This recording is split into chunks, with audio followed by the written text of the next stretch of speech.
नमस्ते इंडिया, मैं सुमित शर्मा एक बार फिर स्वागत करता हूं आपका सहज मार्ग मैथ्स क्लासेस में। बहुत दिनों बाद एक वीडियो लेके आ रहा हूं और किससे रिलेटेड लेके आ रहा हूं, DSSB एग्ज़ाम 2020। भैया बहुत दिनों से रुका हुआ था, कोरोना की वजह से बहुत डिस्टर्बेंस हो रहा था, कब एग्ज़ाम होंगे, मतलब परेशान थे बच्चे, है ना। और फ्रेंड्स, पहले मैं आपको 2-3 चीज़ें क्लियर कर देता हूँ। लास्ट ईयर जब फॉर्म निकले थे 2 नोटिफिकेशंस आए थे अलग अलग, एक तो आया था 2 तारीख को और एक आया था 4 तारीख को। अलग अलग सब वैकेंसीज़, अलग अलग पोस्ट के लिए अलग अलग पोस्ट कोड था। पैटर्न में ज़्यादा चेंजेस नहीं है। बहुत सारे बच्चे सोच रहे हैं कि भाई TGT में 2 पेपर होने हैं, टायर 1 टायर 2, कुछ नहीं है ऐसा। मैं आपको बता देता हूँ, क्लियर कर देता हूँ, सीधा सिंपल है। मैं आज यहाँ इसीलिए आया हूँ कि आपको एग्ज़ाम पैटर्न समझाऊँ। जितने मेरे प्यारे भाई हैं और जितने भी मेल और फीमेल कैंडिडेट्स हैं वो बहुत परेशान है। मैंने काफ़ी 1-2 बच्चों से बात भी करी तो वो यार कि 2 पेपर होने हैं, 1 पेपर होने हैं, बहुत कन्फ्यूज़न है। पेपर एक ही होना है, एक TGT और एक PGT का है। अलग अलग पेपर होंगे बट उसमें सेक्शंस होंगे। कोई कन्फ्यूज़न नहीं है कि यार कोई टेक्निकल, वहाँ पे एक जगह लिखा होगा, आपने जहाँ नोटिफिकेशन जब एडवर्टाइजमेंट आया था तो वहाँ पे लिखा था 1 टायर टेक्निकल। तो please don't be confuse, paper एक ही होना है। तो मैं वही डिस्कस करने वाला हूँ। सबसे पहले मैं बात करूँगा PGT की। तो PGT में जो भी पेपर होना है किसी भी सब्जेक्ट के लिए, जो पेपर होना है उसमें आपका 100 नंबर का सेक्शन 1 होगा और 200 नंबर का सेक्शन 2 होगा। ये वाला जो सेक्शन है वो मेरा सब्जेक्ट से रिलेटेड होगा, जिसमें मेरी सब्जेक्ट और TM टीचिंग मैथोडोलॉजी आने वाली है। टीचिंग मैथोडोलॉजी से आप मान लो 20 क्वेश्चन अबाउट, ठीक। बाकी सब्जेक्ट होंगे 200 जो क्वेश्चन हैं उनमें 180-170 के अप्रॉक्स जो भी क्वेश्चन आने हैं वो किसके आने हैं, सब्जेक्ट से आने हैं। ऊपर वाले की बात कर देते हैं तो इसमें हमारा GS आ जाता है, हमारा इंग्लिश लैंग्वेज आ जाता है, हमारा हिंदी लैंग्वेज आ जाता है और हमारा जनरल अवेयरनेस भी आ जाता है और मैं कहूँगा रीजनिंग भी आ जाता है, ठीक है। यहाँ मैं रीजनिंग पे जाऊँगा तो ये हमारा रीजनिंग आ जाता है और थोड़ा सा मैथ्स, जिसे मैं बोलता हूँ मेंटल एबिलिटी, ठीक है। तो ये 5 चीज़ें, सबसे 20-20 क्वेश्चन आने हैं। ये सारी चीज़ें मैं डिटेल में भी आपको बता रहा हूँ, ठीक। तो स्टूडेंट क्लियर है कि भाई इनसे सबसे 20-20 क्वेश्चन आने हैं हमारे, ओके। तो इंग्लिश और हिंदी लैंग्वेजेस पे जाने जाना है, बिल्कुल CTET के बेस होना है, ठीक है। उसके बाद आपका मेंटल एबिलिटी, बिल्कुल मेंटल एबिलिटी में आपका डाटा इंटरप्रिटेशन वगैरह जितने भी क्वेश्चंस हैं मैथ्स से रिलेटेड आ जाएंगे। रीजनिंग और मैथ्स अलग अलग होती है। वो जो मेंटल एबिलिटी की बात कर रहे हैं वो मैं आपको क्लियर कर देता हूँ। बहुत सारे स्टूडेंट जो है डाउट आ जाता है कि भैया मैथ्स आ गई है, थोड़ा बहुत मैथ्स तो आने वाला है। तो वो जो मैथ्स है ना, जिसमें आपका ratio, time and work, percentage, ये सारी चीज़ें आने वाली हैं, ठीक। उसके बाद जो हम सब्जेक्ट की बात कर रहे हैं वो सब्जेक्ट आपका जो भी आपने सेलेक्ट किया हो, वहाँ पे आपको आप नो कि भी मैंने मैथ्स लिया है तो मैं मैथ्स के लिए जाऊँगा। इसमें TM जरूर याद करना, टीचिंग मैथोडोलॉजी बहुत ज़रूरी है। बाद में 20 से 30 क्वेश्चन बनते हैं, 20 से 25 क्वेश्चन बोलूँगा, 30 तो नहीं, ठीक। उसके बाद हम TGT पर आ जाते हैं, जो सबसे ज़्यादा कन्फ्यूज़न था, ठीक। तो TGT में आपका 100 नंबर का तो यही होना है और जो सब्जेक्ट कंसर्न होना है ना आपका, वो 100 मार्क्स का है भाई। ये 200 का पेपर है, ये 2 आवर का होना है, वो 3 आवर का होना है, सीधा सीधा है। ये टोटल जो पेपर बनने वाला है ये 300 मार्क्स का बनेगा, ये 200 मार्क्स का बनेगा, ये 3 आवर का है, वो 2 आवर का।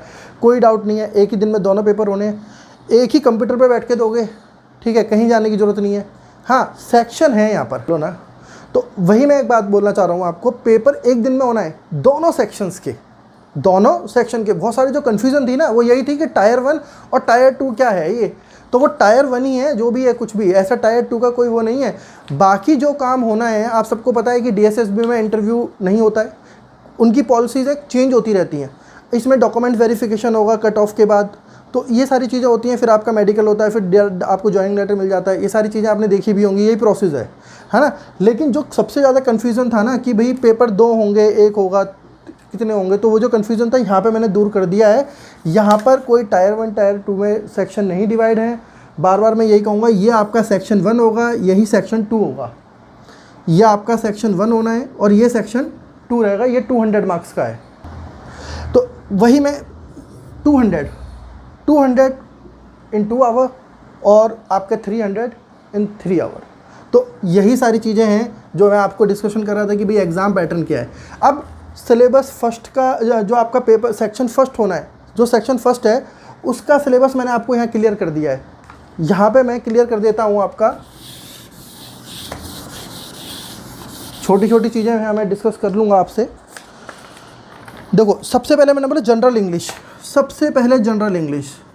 अभी जनरल इंग्लिश में जो आना है वो क्या आना है भैया, आपका article, modals, narrations, pronoun, adverb और adjective, verb, preposition, tense, punctuations, voice, vocabulary, idioms and phrases and antonym and synonyms. सबको पता है सी टेट का पैटर्न यही रहा है, 20 क्वेश्चन जो आते हैं ना बिल्कुल उसी को बेस्ड मानकर आप तैयारी कर सकते हैं। उसके बाद जनरल हिंदी की बात करेंगे, जो दूसरा आता है जनरल हिंदी। ये मैं कॉमन पेपर की बात कर रहा हूँ, ये टीजीटी और पीजीटी दोनों में होना है। ये जो पेपर था ना टीजीटी पीजीटी दोनों में होना है, और यही थोड़ी कन्फ्यूज़न हो रही थी आप सबको। इसमें आपका संज्ञा आ जाएगा, सर्वनाम आ जाएगा, विशेषण, भेद, क्रिया, वचन, लिंग, उपसर्ग, और इसमें जो आपको याद होगा क्रियाएं होती हैं, सकर्मक अकर्मक क्रियाएं बहुत इंपॉर्टेंट हो जाती हैं, वो मुहावरे, अनेकार्थ, आप सबको ही छोटे। और फिर सबसे ज़्यादा इंपॉर्टेंट है में तत्सम शब्द, तत्सम, तद्भव, देशज, विदेशी शब्द जितने भी होते हैं आप सब जानते हैं। इनके बारे में आप देखो टीचर हो, ऑलरेडी 5 साल आप पढ़ा रहे हो, लेकिन हम क्या है स्पेसिफिक सब्जेक्ट के टीचर हैं, तो ये हिंदी वाले को हिंदी तो आता होगा लेकिन वो मेंटल एबिलिटी में अटकेगा, ठीक है, न्यूमेरिकल एबिलिटीज़ में अटकेगा, ठीक, तो वो रीजनिंग में अटकेगा। मैं मैथ्स का हूँ, ठीक, तो मुझे क्या है इंग्लिश में प्रॉब्लम आ सकती है, हिंदी में आ सकती है, जनरल अवेयरनेस में दिक्कत आ सकती है। भैया मेरा एबिलिटी जो आपकी रीजनिंग है उसमें दिक्कत नहीं आएगी, मेंटल एबिलिटी है वो मैं क्लियर कर सकता हूँ। तो कहने का मतलब यह है कि ये सिलेबस हम सबको देख लेना है अपने सब्जेक्ट के अकॉर्डिंग भी, उसको छोड़कर, तो वहाँ ये बहुत ज़्यादा वैल्यूबल हो जाता है।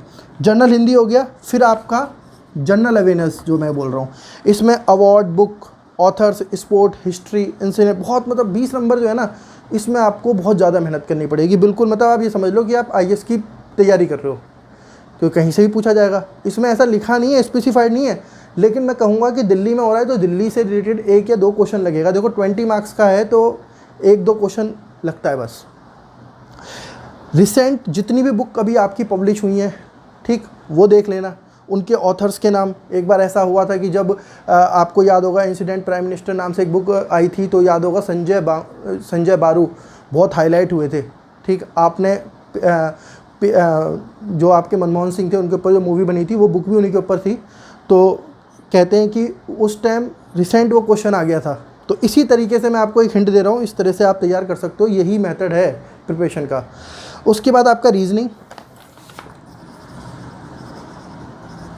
और आपका न्यूमेरिकल एबिलिटी, ठीक। न्यूमेरिकल एबिलिटी में पहले मैं डिस्कस कर लूँगा आपका number system, simplification, decimals, data interpretation, LCM, HCF. LCM HCF हम बचपन में बचपन में पढ़ लिया। उसके LCM HCF, ratio, proportional, percentage, average, profit loss, discount, simple compound interest, mensuration, time work, time distance, table graph. Friends एक रिक्वेस्ट करूंगा, आपको बहुत हेल्पफुल हो जाएंगी। सहज मार्ग मैथ्स क्लासेस में आप प्लेलिस्ट पे जाइए, आपको सारी वीडियोस आप टॉपिक डालिए निकल जाएंगी, और आपको इतनी हेल्पफुल होने वाली है ना ये सारी वीडियोस। मैं आपको बता देता हूँ कि जितना भी पोर्शन मैंने आपको न्यूमेरिकल एबिलिटी का बनाया है वो खुद मेरे चैनल पे पड़ा हुआ है, और आप बहुत ईजी तरीके से स्मार्ट वर्क करके इसमें से 20 में से 99.9% बोल रहा हूँ 18 क्वेश्चन कर सकते हो, ठीक। उसके बाद रीजनिंग आप जानते हैं, वर्बल, नॉन वर्बल रीजनिंग होती है, इसमें आपका ब्लड रिलेशन आ जाता है, अर्थमेटिक रीजनिंग है, क्लासिफिकेशन, लॉजिकल रीजनिंग आने वाली है। तो ये है, इन सब में आपके 20 क्वेश्चंस बनने वाले हैं, ठीक है। थोड़ा सा कट ऑफ को भी ध्यान में रखना, मैं एक वीडियो कट ऑफ की भी लेके आऊँगा। पहले हम प्रीवियस कट ऑफ को एनालाइज करेंगे, उसके बाद वैकेंसीज़ को देखते हुए नेक्स्ट जो हमारी, आप समझ गए होंगे जो पेपर अभी होने वाला है उसकी कट ऑफ को भी डिस्कस कर लेंगे कि क्या हो सकती है। प्रेडिकेट तो कर ही लें ताकि हमें क्या मिल जाए, विज़न मिल जाए कि भैया यहाँ तक हमें लाना है। तो हाँ, तो स्टूडेंट यही कहूँगा मैं कि ये सारा जो पैटर्न मैंने समझा है, ये इसमें पीआरटी मैंने इंक्लूड नहीं करा कि मैं टीजीटी पीजीटी पे ज़्यादा फोकस करता हूँ, तो लेकिन आपको बता देता हूँ ये पीआरटी के लिए भी हेल्पफुल होना है। ऐसा नहीं है कि टीजीटी के लिए ही है, पीआरटी में भी 200 का पेपर होना है, और यही पहला 100 नंबर का तो यही रहने वाला है। तो क्लियर है ये सारी चीज़ें, और आप इसी के बेस की भाई कितनी कट ऑफ जानी है, क्योंकि एक बात और क्लियर कर देते हैं, हर एग्ज़ाम में अब क्वालिफाइंग मार्क्स हो चुके हैं, और जनरल के लिए जो क्वालिफाइंग मार्क्स है ना वो 40 है, और यदि हम 100 की बात करें तो इसमें से हमें 40 क्वेश्चन 40 नंबर तो लेने ही पड़ेंगे, ठीक। यदि ओबीसी की बात हम करने वाले हैं तो 35, आप समझ गए होंगे 35 क्वेश्चन करेक्ट होने चाहिए। SC ST OBC की बात कर रहे हैं तब हम, और PWD की बात करें तब हमें 30। इसमें आपको ध्यान रखना ये ओनली फॉर दिल्ली है, ठीक, बाकियों के लिए नहीं है। तो बस मैं यही कहूँगा कि जो नेक्स्ट वीडियो मेरी आएगी वो किसके लिए आने वाली है, कट ऑफ के लिए आएगी। कट ऑफ से आपको ये गाइड में एक डायरेक्शन मिल जाएगी कि कितने मार्क्स लेके आने हैं, कहाँ पर एक सेफ़ स्कोर है, तो वो सेफ़ स्कोर की भी बात करेंगे। और मेरी नेक्स्ट वीडियो जो है पीजीटी मैथ्स और टीजीटी मैथ्स दोनों के सिलेबस पर डिस्कशन करने वाला हूँ मैं। पूरा कंटेंट जो है ये 1 महीने जो है ना, अब हम एक मैराथन करने वाले हैं और उसी मैराथन के ऊपर मुझे पता है कि आप मेरे से जुड़े रहेंगे। और आपको यदि कंटेंट मेरा पसंद आए तो प्लीज़ लाइक कर दो। जिन भाइयों ने सब्सक्राइब नहीं किया हुआ है वो सब्सक्राइब कर लो, और अपने फ्रेंड्स को भी बोल दो भैया बहुत सारे बच्चे हैं, और आगे यूपी की भी जो वैकेंसीज़ है ना उनमें भी हेल्प हो जाएगी। सिलेबस कहीं चेंज नहीं हो रहा है, थोड़ा बहुत माइनर चेंज है यूपी में और दिल्ली में।